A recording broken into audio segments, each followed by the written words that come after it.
আসসালামু আলাইকুম এভরিওয়ান, কেমন আছো সবাই? আশা করছি আল্লাহর রহমতে সবাই ভালো আছো। আমি আল্লাহর রহমতে ভালো আছি।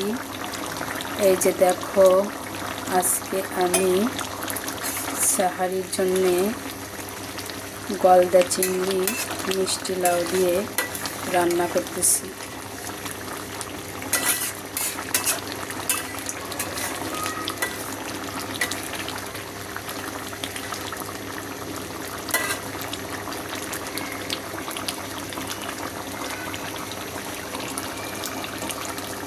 কে কে পছন্দ করো মিষ্টি লাউ, মিষ্টি কুমড়ো, গলদা চিংড়ি?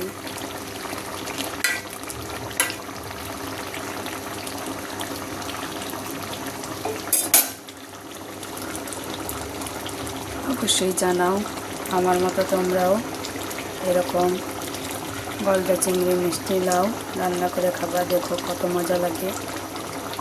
লতির সঙ্গেও মজা লাগে, এমনি তো পেঁয়াজ বেগুনা করেও মজা লাগে, কিন্তু আজকে মিষ্টি লাউ দিয়ে চিংড়ি রান্না করতেছি। তো দেখো আমার রান্নাটা কেমন হচ্ছে।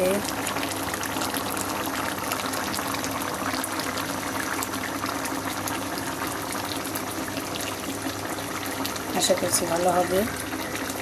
তো সবাই ভালো থাকো।